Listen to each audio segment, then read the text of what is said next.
हमला इसीलिए हुआ क्योंकि हमारा पल्ला भारी था, शुरू से पल्ला भारी था। पूरे शाम हम लोग हॉस्पिटल और पुलिस स्टेशन का ही हम लोग चक्कर काटे, एफआईआर हम लोग तुरंत दर्ज करवाए। तो हम लोग को लीडर के अंदर और क्या चाहिए? लीडर यही होता है कि जो इंसान आपके लिए लड़ जाए, आपके हक के लिए लड़ जाए, अपने हक के लिए लड़ जाए। ऐसा कहते हैं कि जो धन देगा वो धुन भी बजवाता है। तुम्हें अब सेंट्रल पैनल पे लड़ना चाहिए, क्योंकि तुम नहीं तो फिर कौन? छात्र संघ के अध्यक्ष मैथिली मृणालिनी से कितना पटता है? वायलेंस का जो पूरा श्रेय है हम यहाँ के लोगों को नहीं देना चाहेंगे। जो यहाँ के छात्र छात्रा हैं उनको हम वायलेंस का श्रेय नहीं देंगे। लोगों का प्रेशर था, फैमिली से प्रेशर था कि रिस्क ले रही हो, वोट काटने के लिए खड़ी हो रही हो, ऐसा टॉन्ट भी मिल रहा था कि वोट कटुआ बनोगी क्या। अच्छा, चर्चा बहुत है लोगों के बीच में कि पूरे स्टूडेंट यूनियन में सबसे ज्यादा खर्च किसी ने किया है तो सलोनी ने किया। जवाब देना बहुत जरूरी था समाज को कि लड़की अगर खड़ी हो रही है, लड़की अगर अपने दम पे खड़ी हो रही है तो वो ऐसे कमजोर मत समझिए उसे। यह वीडियो रोडवेज के द्वारा प्रायोजित है। Roadways one way taxi service देती है। इसके माध्यम से आप पटना से बिहार की किसी भी जगह जा सकते हैं। साथ ही आप बिहार के किसी भी कोने से पटना आ सकते हैं। प्ले स्टोर और ऐप स्टोर से आप रोडवेज को आसानी से डाउनलोड कर सकते हैं। प्रत्यंचा के दर्शकों को नमस्कार। आज हम लोग एक तेज तर्रार युवा नेता से बात करेंगे। सलोनी राज किसी परिचय के मोहताज नहीं, पटना यूनिवर्सिटी छात्र संघ की महासचिव हैं और काफ़ी विपरीत परिस्थितियों में लड़ करके उन्होंने यह सफलता पाई है। कुछ दिन पहले इनका एक वीडियो बड़ा वायरल हुआ था जिसमें ये गुस्से में कह रही हैं कि मारना है तो मेरे सिर पे गोली मारो, मेरे समर्थकों के साथ हाथापाई क्यों करते हो। आज हम बातचीत करेंगे और कई महत्वपूर्ण सवालों से रूबरू होंगे। पहले तो हम कुछ व्यक्तिगत बातें करेंगे, फिर आपके भविष्य की चर्चा करेंगे और छात्र संघ को लेकर के और पटना विश्वविद्यालय को लेकर के आपके जो सपने हैं उसकी भी हम चर्चा करेंगे। आपका बचपन तो पटना में ही बीता है। जी। पढ़ाई लिखाई प्रारंभिक कहाँ हुई? मेरी पढ़ाई भी यहीं पटना में ही हुई है। मैं 10th अपना ज्ञान निकेतन गर्ल्स स्कूल से मैंने किया है और 12th मैंने संकेरन से किया है। और फिर मैं कॉलेज पटना वुमेंस कॉलेज में मैं अभी पढ़ रही हूँ, बीबीए कर रही हूँ और मेरा ये फाइनल ईयर है अभी। तो प्रॉपर हम लोग पटना में ही, हम लोग शुरुआत से ही है। हाँ, पिताजी भी और बाकी सब लोग तो हाँ, सब कोई पटना में। तो आगे के स्टडीज में क्या फ्यूचर है आपका? अभी आगे बीबीए कर रहे हैं? हाँ, बीबीए कर रहे हैं। एमबीए नहीं करना है, मास्टर्स करना है इकोनॉमिक्स से। अच्छा। और मास्टर्स के बाद फिर मे बी हम पीएचडी में इनरोल करेंगे, क्योंकि पढ़ाई, हाँ, टीचिंग प्रोफेसर, क्योंकि पढ़ाई ऐसी चीज़ है कि आप कुछ भी करो लेकिन एजुकेशन मैटर्स। तो इसीलिए हम पढ़ाई नहीं छोड़ना चाहते, हम कंटिन्यू करेंगे एंड तक, जितनी पढ़ाई होती है हम वो करना चाहेंगे। और वैसे भी हम लोग देखते हैं कि टीचिंग लाइन में जाने के बाद एक सिक्योरिटी मिल जाती है तो खुल करके आप पॉलिटिक्स भी कर सकते हैं। जी।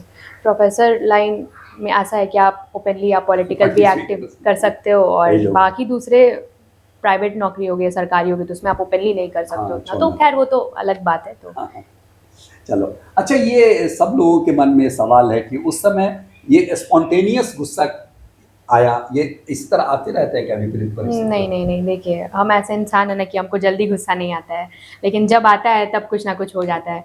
तो उस दिन बहुत ज़्यादा हम लोग प्रेशर में थे क्योंकि कैंपेनिंग का दौर था, उस समय कैंपेनिंग चल रहा था, इलेक्शन का बहुत, हाँ, पीक पे था एकदम, सेकेंड लास्ट डे था कैंपेनिंग का। तो समझे एकदम, अब जो था एकदम सेंसिटिव फेस पे था इलेक्शन। और उस समय हम लोग के पास बहुत सारे काम, शेड्यूलिंग बहुत टाइट थे हमारे कि इतना करना है, ये करना है। उस समय खबर आता है, हम उस समय कॉलेज में ही थे, दूसरे जगह पे थे कॉलेज के कोने में। उस समय कॉल आता है कि तुम जल्दी आ जाओ इधर गेट पे। तो तुम्हारे जितने समर्थक थे, जितने टीम मेंबर्स थे, सबको घेर के लड़का लोग मारा है, बहुत ज़्यादा अधमन सर फाड़ दिया है। तो उस समय मतलब इतना सारा काम, इतना फिक्स, इतना टाइट शेड्यूल में आपको ये पता चले कि आपका पूरा मन डाइवर्ट हो गया।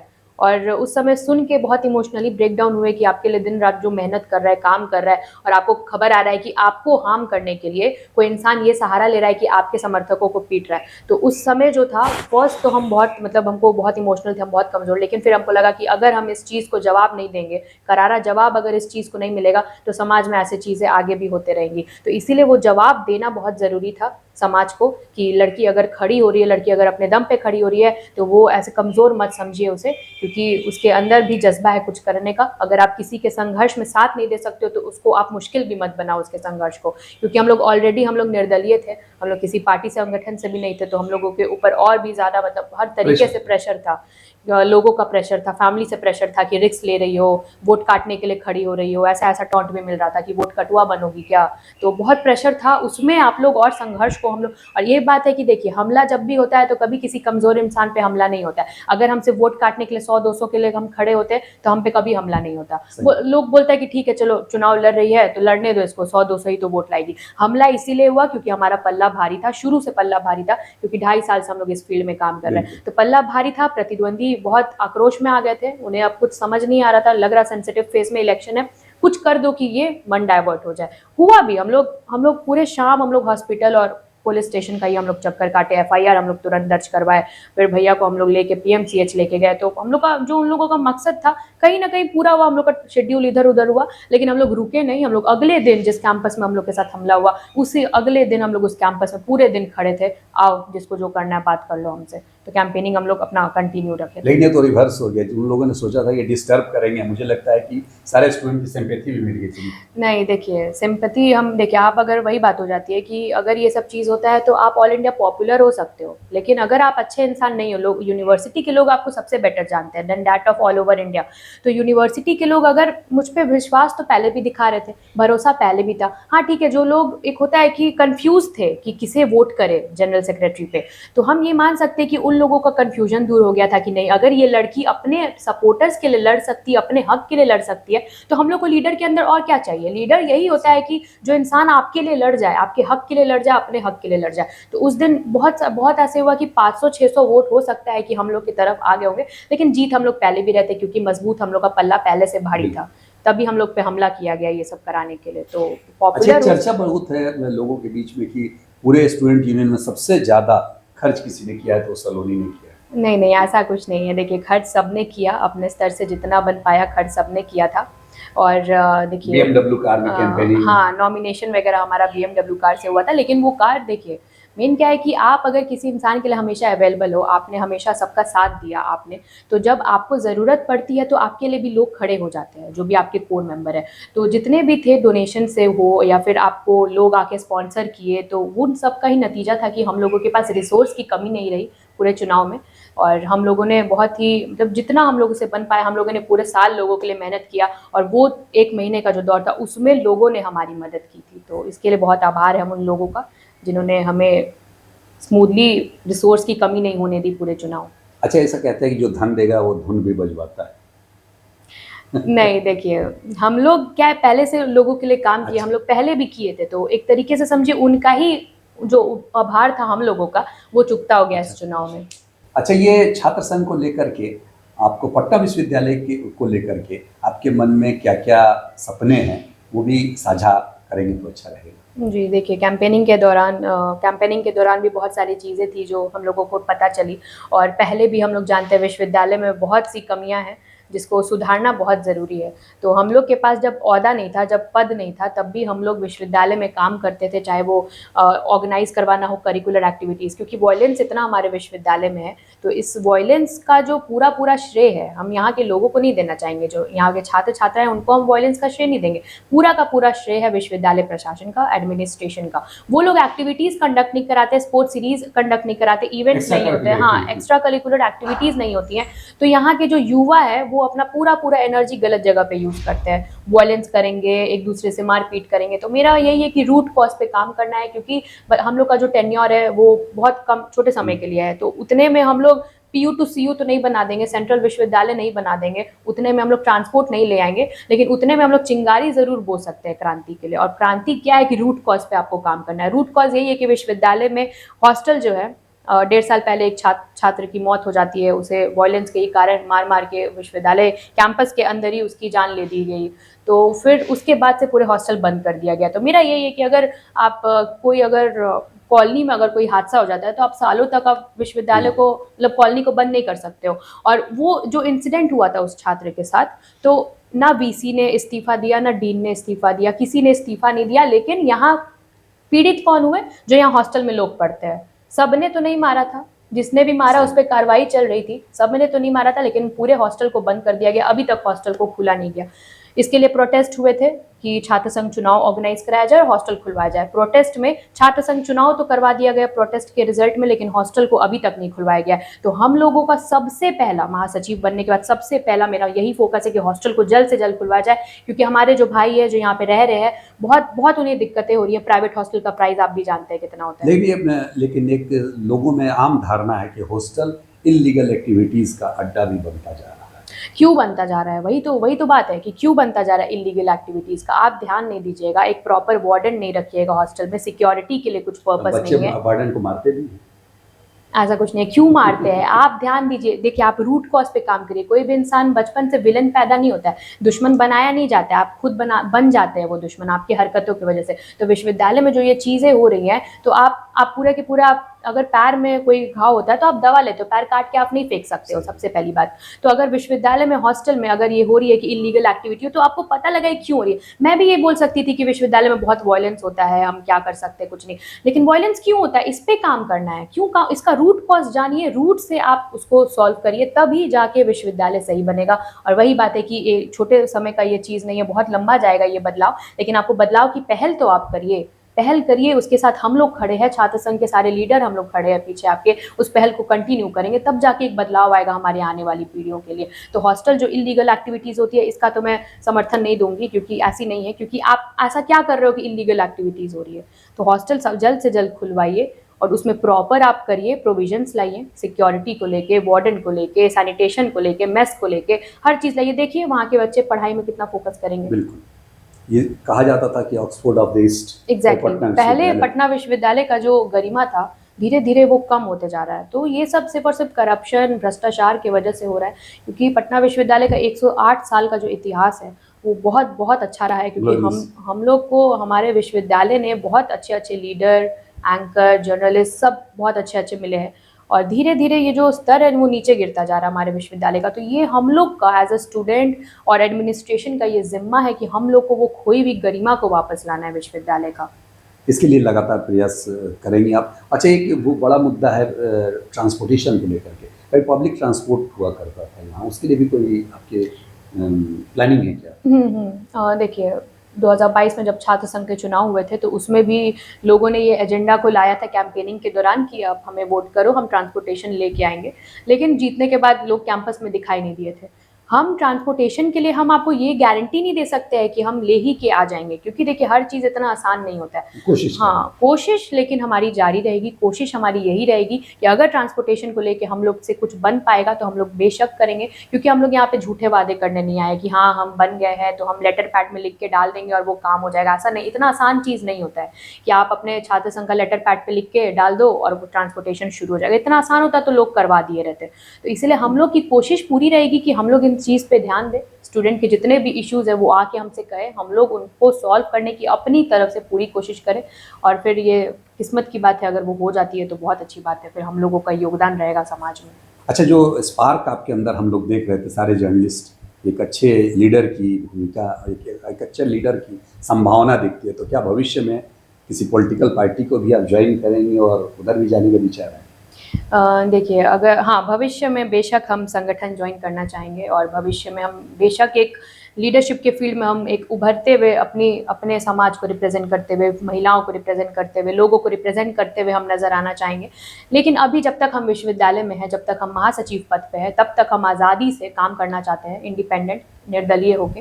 क्योंकि जब तक राजनीतिक दायरा रहेगा विश्वविद्यालय में, तब तक लोग अपने मुद्दों को उतने उभर के नहीं बोल पाएंगे। हमारे ऊपर कोई अभी प्रेशर नहीं है, जीतने तक ही जितना प्रेशर था हमारे ऊपर था कि तुम वोट काटोगे या जो भी, लेकिन जीतने के बाद हम एक इंडिपेंडेंट कैंडिडेट है विश्वविद्यालय में। तो हम जब तक छात्र संघ के हिस्सा है तब तक हम कोई संगठन नहीं ज्वाइन करेंगे, क्योंकि हमें आज़ादी से काम करना है, एक एक बच्चे के लिए काम करना है, चाहे वो किसी भी जाति से क्यों ना हो, किसी का संगठन का वो सपोर्टर क्यों ना हो, हमें सबके लिए काम करना है। 19,000 बच्चों के लिए काम करना है पटना विश्वविद्यालय। तो इसलिए हम बेशक आगे की बात है कि हम संगठन ज्वाइन करेंगे, लेकिन अभी नहीं करेंगे। 19,000 बच्चों के लिए आपके हमेशा दरवाजा खुला है। जी बिल्कुल।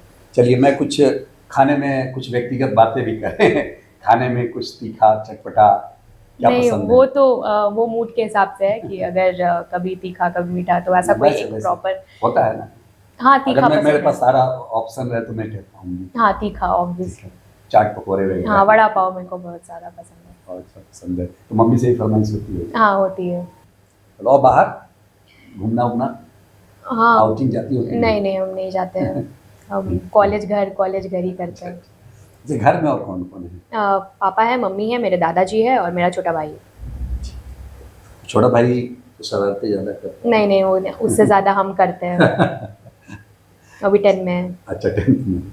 एक सवाल और है कि पॉलिटिक्स की तरफ रुझान कैसे आ गया? ऐसी कौन सी घटना हुई जिसने पॉलिटिक्स की तरफ तुम्हें, ऐसी कौन सी घटना देखिए, हुई तुम आप पॉलिटिक्स आप की जो तरफ? पॉलिटिक्स बोल रहे हैं, हम उसको पॉलिटिक्स के पॉइंट ऑफ व्यू से लेते नहीं हैं, क्योंकि अगर लेना रहता तो हम संगठन पार्टी से ज्वाइन किया करके कर रहे रहते।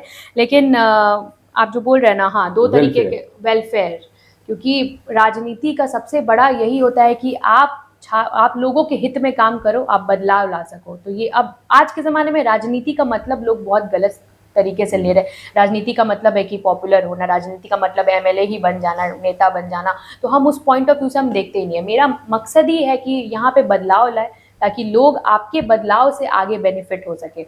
तो और रही बात की इंटरेस्ट, तो इंटरेस्ट मेरा यही है कि हमको क्रांति लानी है। दो तरीके के लोग होते हैं हमारे समाज में, कि एक होता है कि जो हो रहा है होने देते हैं, सामने देख रहे हैं गलत हो रहा है, लेकिन छोड़ो, हम लोग को क्या मतलब है, अपना काम कर रहे हैं। दूसरे तरीके के लोग होते हैं कि नहीं, वो गलत क्यों हो रहा है, मुझे वो नहीं ऐसे होना चाहिए, हम नहीं होते देख सकते हैं, तो हमको घुस के उसमें सॉल्व करना उस चीज़ को। तो हम अपने आप को महसूस करते हैं कि हम वो दूसरे कैटेगरी के इंसान हैं। तो हम वैसे भी, मेरे फैमिली बैकग्राउंड में भी कोई दूर दूर तक पॉलिटिशियन नहीं है, हमारे बहुत सिंपल फैमिली है हमारा। तो दूर, और हम भी खुद को पॉलिटिशियन के तौर पे हम नहीं देखते, हम बस लोगों की आवाज़ के तौर पे हम अपने आप को देखते हैं कि मेरा बस यही मकसद है। क्योंकि लड़कियां भी, अगर देखें हमारे विश्वविद्यालय में अगर बात किया जाए, लड़कियां हो चाहे वो हमारे ऐसे भाई हो जो मतलब खुल के नहीं अपने आवाज़ को बोल सकते हैं, कि मतलब होता है ना कि उनके साथ अत्याचार हो रहा है, लेकिन छोड़ो क्या कर सकते हैं, हमारा कौन सुनेगा, तो उनका जो बोलेंगे तो हाँ, और लोग हमें बोलेगा परेशान तो करेंगे। और लोग, एग्जैक्टली, तो वो हो जाता है विश्वविद्यालय में। तो उनकी आवाज़ बन के, क्योंकि यही हो जाता है कि आपको आवाज़ बनना है लोगों की। हम कैंपेनिंग के दौरान भी हम यही बोले कि वादे हम नहीं करेंगे आपसे। हम कैंपेनिंग के दौरान यही आप लोगों से बोले थे कि हम वादे करने नहीं आए आपसे, क्योंकि वादे झूठे हो सकते हैं, लेकिन साथ रहने का जो जज्बा है ना, वो आपको मेरे आंखों में दिख रहा होगा। और वही एक भरोसा था लोगों का जो शुरू से रहा। और हम नहीं, लोग, मेरा एक सवाल है कि वैसी कौन सी घटना थी जो इस तरफ तुमको ले आई? देखिए, कैंपेनिंग के दौरान जो हमारे साथ हुआ, ये कैंपेनिंग के पहले, कैंपेनिंग के पहले, स्टूडेंट यूनियन में तुम आई कैसे? कोई तो देखिए, घटना ऐसी घटी होगी। नहीं, घटना कोई नहीं घटी थी, सब कुछ बहुत सही चल रहा था। और 2022 में हम काउंसिल मेंबर रह चुके हैं छात्र संघ के। तो काउंसिल मेंबर, के लिए अप्लाई हाँ, सोचा ही क्यों? बहुत सारी लड़कियां नहीं सोचती हैं, सलोनी ने क्यों सोचा? हाँ, क्योंकि देखिए, हम उस समय फर्स्ट ईयर में थे, तो उस समय कुछ आइडिया नहीं था, हम जस्ट अभी स्कूल से निकले ही थे।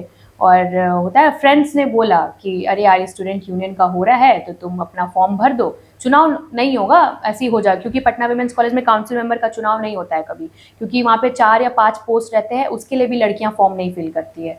तो जो फॉर्म फिल करता है उसका मतलब हो ही जाता है, निर्विरोध वो जीत जाते हैं बिना इलेक्शन के ही। तो मेरे साथ भी ये बात, लोगों ने बोला कि बस तुम फॉर्म भर दो ना, तो चुनाव तो होगा नहीं, बस तुम सर्टिफिकेट ले लेना। तो यही हुआ था मेरे साथ, ये सच बात है, हम बता रहे थे। 2022 में ऐसा हुआ, लेकिन क्या हुआ कि 11 लड़कियों ने फॉर्म भर दिया था, और यही सोच के कि इलेक्शन नहीं होगा, हाँ, हम बन जाएंगे, 11 लड़कियों ने फॉर्म भर दिया। और नॉमिनेशन वाले दिन हमको फ़ोन आता है कि सलोनी, तुमको चुनाव लड़ना पड़ जाएगा, कैंपेनिंग थोड़ा कर लेना, क्योंकि अब इज्जत का सवाल हो गया, अब तुम फॉर्म भर दियो तो अब तो चुनाव ही एक तरीके। तो हम चुनाव लड़ना नहीं पॉइंट ऑफ व्यू से, हम सर्टिफिकेट के, क्योंकि हमारे कॉलेज में था नॉन एकेडमिक क्रेडिट एक होता है कि आप थोड़े अलग अलग एक्टिविटीज़ में इन्वॉल्व रहो, सर्टिफिकेट लाओ। तो उसी के लिए हमको लगा कि चलो ये एक सर्टिफिकेट मिल जाएगा हमको, इलेक्शन वाला, थोड़ा लीडरशिप वाला सर्टिफिकेट रहेगा। तो उसी के पॉइंट ऑफ व्यू से हम उसमें नॉमिनेशन किए। और फिर हमको पता चला कि इतने साल से चुनाव नहीं होते थे पटना विमेंस में काउंसिल मेंबर के, लेकिन इस बार हो रहे हैं। 11 लड़कियों ने भर दिया, 5 सीट था, तो इसीलिए तो फिर कैंपेनिंग करना पड़ा अपने सर लोगों से मिल के। उस समय हम नेता टाइप कैंपेनिंग नहीं कर रहे थे, हम बोलते थे बहन हमको प्लीज़ वोट कर देना, इज्जत का सवाल है। जितने मेरे डिपार्टमेंट्स के लोग थे, दूसरे डिपार्टमेंट जितना दोस्त थे, सबको हम लोग बोले। तो मेन यहाँ था कि हम देखिए, पटना में ही हम बचपन से रहे, 10th भी मेरा पटना से हुआ, 12th भी, तो बहुत सारे मेरे स्कूल फ्रेंड्स भी है इस कॉलेज में। तो उस समय हम 2000 वोट ला के हम चुनाव जीत गए थे। अच्छा। हाँ, तो उस समय वैसा कोई पॉलिटिकल नहीं था कि हमको लगा कि सबसे ज़्यादा मार्जिन से तुम्हें? हाँ, उस समय भी हम लोग 2000 वोट लाए थे, बाकी सब 1800 1700 ऐसे ला के फिर 5 पोस्ट हम लोग, पाँचों काउंसिल मेंबर बने थे। तो उसके बाद फिर हुआ कि धीरे धीरे इस फील्ड, छात्र संघ के काउंसिल मेंबर थे, तो शपथ लेने भी गए हम लोग 2022 में। वहाँ पे जब शपथ ग्रहण हुआ था, तो काउंसिल मेंबर भी शपथ लेते हैं। तो शपथ लेने गए, देखे पांचों सेंट्रल पैनल के कैंडिडेट भी थे उस समय जो जीते थे, प्रेसिडेंट वाइस प्रेसिडेंट जो होते हैं, तो हम बहुत छोटे ओहदे पे थे उस समय, लेकिन शपथ लेने गए तो अंदर से देख के लगा कि बहुत अच्छा है, मतलब लोग जान रहे हैं आपको काम। तो धीरे धीरे फिर हमको लगा कि इसमें करना क्या होता है, इसमें बस यही आपको जो आपको गलत होता देख रहे आप उसके खिलाफ आवाज़ उठाइए, काम करें। तो धीरे धीरे फिर इंटरेस्ट रहा, हम लोग हेल्प डेस्क भी लगवाए यूनिवर्सिटी में, क्योंकि लोग ने कहा कि काउंसिल मेंबर बन गए, कुछ तो करोगी ना। तो फिर ऐसे ही करते करते हम लोग हेल्प डेस्क लगवाए, इवेंट्स ऑर्गेनाइज करवाए, मणिपुर का प्रोटेस्ट हम लोग यूनिवर्सिटी लेवल पे सबसे बड़ा लड़कियों का प्रोटेस्ट हम लोग ऑर्गेनाइज करवाए थे। तो धीरे धीरे लोगों का अप्रिसिएशन मिलते रहा, भरोसा और जुड़ते गया, मजबूत होता गया। तो फिर लोगों ने ही कहा कि तुम्हें अब सेंट्रल पैनल पे लड़ना चाहिए, क्योंकि तुम नहीं तो फिर कौन। बहुत सारे मेरी फ्रेंड्स ने बोला कि अगर तुम नहीं बनोगे तो फिर कौन बनेगा, अगर लड़कियों में अगर हम बात करें तो, कि इतने साल से तुम मेहनत की हो, ठीक है डेस्टिनी आप मान लीजिए, क्योंकि एक होता है ना कि आप खुद से नहीं, लेकिन आपको किस्मत आपको लेके जा रही है उस फील्ड में, तो अगर कर रही हो तो भगवान का इशारा समझो, लड़ जाओ चुनाव। तो फिर यही सब था कि हमारा डेस्टिनी ही आप समझिए ओवरऑल की रहा हमारा। और सबसे ज़्यादा वोट भी वहीं पे है, हाँ, पटना वुमेन्स कॉलेज में 4500 वोट्स है, और हम उस कॉलेज से हम राजनीति कर रहे हैं जहाँ से लड़कियाँ जल्दी आती नहीं है इस फील्ड में। सही बात है। तुम्हें कौन सा नेता पसंद है जिसमें तुमको एक आइकन की छवि दिखती है? देखिए, हम किसी को पर्सनली तो हम किसी नेता को नहीं जानते हैं, मेरा किसी नेता से जीतने के बाद भी बहुत सारे लोग हैं जो नेता विधायक से मिलने गए होंगे, लेकिन हम कभी किसी पॉलिटिकल फिगर से, हम जीतने के बाद हम सीधा यहाँ के वोटर मगध मिला की लड़कियों से मिलने गए, पटना वुमेन्स कॉलेज की लड़कियों से मिलने गए, क्योंकि उन्होंने मुझे वोट किया है, उन्होंने मुझ पर विश्वास दिलाया है निर्दलीय होने के बावजूद। तो आप जो फेवरेट नेता आप जो बोल रहे हैं कि आइकन कौन है, तो देखिए सब नेता खुद में बहुत स्ट्रगल करके वो बने हैं, क्योंकि ये फील्ड ऐसा है कि आपको बहुत संघर्ष, बहुत वक्त चाहिए होता है। तो सारे नेता खुद में बहुत यूनिक है और सबकी इज्जत करते हैं हम, और सब सारे में कुछ कुछ अच्छा हाँ ही सब में कुछ कुछ अच्छा ही फिर है। भी एक आइकन तो होगा ना? नहीं, ऐसे पर्टिकुलरली कोई एक इंसान तो नहीं है, नेशनल नहीं, इंटरनेशनल नहीं, इंटरनेशनल भी नहीं है, नेशनल भी नहीं है, लेकिन सब में कुछ ना कुछ अच्छाई होती है। इस फील्ड में लोग आए हैं तो खुद बहुत संघर्ष करके आए हैं। किसी भी नेता का आप बात कर लीजिए, सबका अगर बैक स्टोरी निकालिएगा, सबने बहुत संघर्ष किया। लड़कियां तो इंदिरा गांधी को काफी पसंद करती हैं।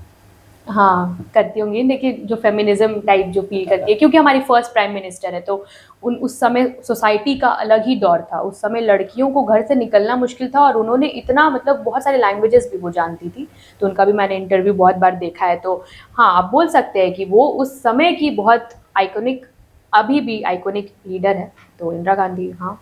अच्छा, दो सवाल मेरे और हैं। एक तो कि ये मेल डोमिनेटेड सोसाइटी, हम लोग जिस सोसाइटी में रहते हैं उसमें लड़कियों की राह बड़ी मुश्किल होती है, तो क्या इसमें तुम्हें कैसी अपनी राह आगे की ओर दिख रही है? देखिए, हम लोग कितना भी विमेन एम्पावरमेंट का बात कर ले, कितना भी कोशिश कर ले, लेकिन ये सच नहीं छुप सकता है कि आज भी हमारे समाज में जितने भी है, मतलब थोड़ा पैट्रियार्टिकल थिंकिंग आ ही जाता है, थोड़ा ना थोड़ा आ ही जाता है किसी के भी अंदर। अगर कोई लड़की अच्छा कर रही है और सेम वही चीज़ लड़का अच्छा कर रहा है, तो हमारे घर वाले भी बोलते हैं कि देखो वो लड़की बन गई, तो मतलब आप ऐसा, आपको उम्मीद था कि वो नहीं बनेगी, तो इसीलिए आप ऐसा बोलते हैं ना, मतलब आप स्पेसिफाई करते हो कि देखो 5 में से 4 लड़की बनी है, 3 लड़की बनी है, तो मतलब आपको कहीं ना कहीं आपको लगता है कि बहुत मुश्किल है लड़कियों के लिए, तभी तो आपके अंदर भी ये थिंकिंग आ रहा है कि देखो 3 लड़की बन गई, 2 लड़की बन गई, 5 में से ये हो गई, तो कहीं ना अब तक कहीं लोगों ने ऐसा देखा नहीं हाँ, है। अभी तक लोगों के अंदर यही चीज़ है कि अगर लड़की बन रही है तो बहुत संघर्ष करके बन रही है, तो अभी भी ये थिंकिंग है। तो ये थिंकिंग यही दर्शाता है कि अभी भी पैट्रियार्टिकल सोसाइटी है हमारा, और इस पे भी देखिए वक्त के साथ समाज बदल रहे हैं, हालात भी बदल रहे हैं। थिंकिंग, पहले तो लड़कियों को बेसिक एजुकेशन भी नहीं दिया जाता था, लेकिन अब तो है कि ग्रेजुएशन तक अब हर फैमिली में हो गया है कि लड़कियां पढ़ेंगी, तो ये बदलाव ही है एक तरीके से। अच्छा, लोग अब तो डरते होंगे तुमसे, इतना जो गुस्से में दिखी थी उस दिन प्रशासन, छात्र नहीं, और यहाँ विश्वविद्यालय के के देखिए जो प्रोफेसर वगैरह हैं, कोई डरता नहीं है, क्योंकि सब जानते हैं, जो भी मेरे क्लोज जो हमको देखे हैं वो सब जानते हैं कि सबसे ज़्यादा फ्रेंडली अगर हम ग्रुप में है तो हम ही इंसान है सबसे ज़्यादा। माई फ्रेंड भी लाइक कि सलोनी नहीं रहेगी तो फिर हंसी मजाक कौन करेगा, तो हम अच्छा। उस टाइप के इंसान हैं। हाँ, हम मानते हैं कि जो गलत होता है उसके लिए मेरा गुस्सा उभर ही वाजिब। जाता है। तो यहाँ के छात्र भी एग्रेसिव जो हमको बोल रहे हैं, तो मेरा एग्रेशन, हम कभी भी किसी कॉलेज का बुराई नहीं किए है, और ना ही कभी हम किसी एक इंसान का बुराई किए। हमारे साथ जो हुआ उसके खिलाफ हम बोले हैं कि मेरे साथ ये क्यों कर रहे हो, क्या समझ लिया है, बस मैंने इतना बोला था। तो ये त्वरित, तुरंत, स्पॉन्टेनियस स्पॉन्टेनियस था, और होना भी लाजमी था, क्योंकि यहाँ हम किसी के खिलाफ, हम वीडियो में भी एफआईआर भी हमने कराया तो हमने किसी का नाम लेके एफआईआर नहीं करवाया था। हम लोगों ने सीधा सीधा बोला कि आप सीसीटीवी देखिए, जो ये काम करवाया है उसको सख्त से सख्त सजा दीजिए। तो इसीलिए यहाँ के लोगों के लिए तो हम बहुत अच्छे हैं, लेकिन जो बुरा कर रहा है उसके लिए हम बहुत बुरे हैं। 2-3 चीजें और, सिंगर में कौन पसंद है? सिंगर में हम गाना वैसे सुनते नहीं हैं। अच्छा, नहीं गाना और होना तो सब कोई करता है। नहीं गाना हम सुनते वैसा है नहीं, लेकिन हम थोड़ा रफ नॉइज़ वगैरह ज़्यादा सुनते हैं। जैसे रफ नॉइज़, उससे माइंड को शांति मिलती है, तो म्यूज़िक में हम वही हंगामा हाँ हाँ थोड़ा-सा। हाँ। तो नहीं रफ नॉइज़ मतलब एक ब्लैंक नॉइज़ होता है वो। छात्र संघ के अध्यक्ष मैथिली मृणालिनी से कितना पटता है? वो मेरी बैचमेट भी है और हम लोग सेम कॉलेज से भी हैं, तो ऑब्वियस ही है कि हम लोग पहले से एक दूसरे को जानते हैं। वो हम लोग साथ में काउंसिल मेंबर भी रह चुके हैं 2022 में, और अब तो वो प्रेसिडेंट है हमारी छात्र संघ की। तो अब तो और हम लोग अच्छे से काम करेंगे साथ में मिलके, और अब तो पटने का तो पहले से भी पट रहा था, आगे भी और अच्छे से हम लोग लेग जुगलबंदी पुलिंग रहेगा। वाली बात नहीं होगी। नहीं बिल्कुल नहीं। अब हम लोग जितने भी हम लोग साथ में एज अ टीम काम करेंगे। चले, मुझे वो दिन याद आता है जब रेखा गुप्ता और अलका लांबा चुनाव लड़ रही थी और दोनों जीती। दोनों अलग अलग छात्र संघ से थी और आज दोनों देश में यशस्वी हैं। हमारी शुभकामना है, हमारी चैनल की शुभकामना है कि इनकी जोड़ी भी यशस्वी हो। आप सब लोग हमारा चैनल देख रहे थे, आप सबको बहुत बहुत आभार। मैं आप लोगों से पुनः आग्रह करूंगा कि जिन लोगों ने हमारे चैनल को सब्सक्राइब नहीं किया है वो कृपया सब्सक्राइब अवश्य कर लें।